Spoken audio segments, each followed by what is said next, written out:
সূরা আল গাশিয়াহ। রহমান রহিম আল্লাহ তাআলার নামে।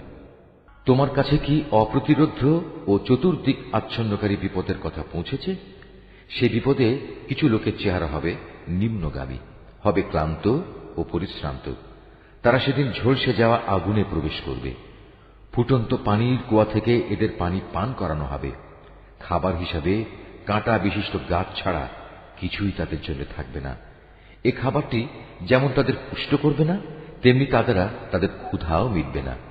এর পাশাপাশি আবার কিছু চেহারা থাকবে আনন্দোজ্জ্বল। তারা সেদিন তাদের চেষ্টা সাধনার জন্য ভীষণ খুশি হবে। তারা থাকবে আলিশান জান্নাতে। সেখানে তারা কোনো বাজে কথা শুনবে না। তাতে থাকবে প্রবহমান ঝর্ণাধারা।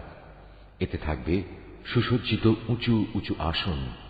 সাজানো থাকবে নানান ধরনের পানপাত্র। আরাম আয়েশের জন্য থাকবে সারি সারি গালিচা ও রেশমের বালিশ। আরো থাকবে উৎকৃষ্ট কার্পেটের বিছানা। এরা কি উটনির দিকে তাকিয়ে দেখে না কিভাবে তাকে সৃষ্টি করা হয়েছে? আকাশের দিকে দেখে না কিভাবে তাকে উঁচু করে ধরে রাখা হয়েছে?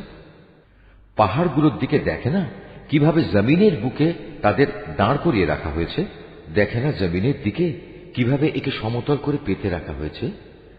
তুমি তাদের এ কথাগুলো স্মরণ করাতে থাকো, কেননা তুমি তো শুধু উপদেশ দানকারী মাত্র। তুমি তো এদের উপর বল প্রয়োগকারী দারোগা নও। সে ব্যক্তির কথা আলাদা যে হেদায়েত থেকে মুখ ফিরিয়ে নেবে এবং যে আল্লাহকে অস্বীকার করবে। আল্লাহ তাকে অবশ্যই বড় রকমের শাস্তি দেবেন। অবশ্যই তাদের প্রত্যাবর্তন হবে আমার দিকে। অতঃপর তাদের হিসাব নেয়ার দায়িত্ব থাকবে সম্পূর্ণত আমার উপর।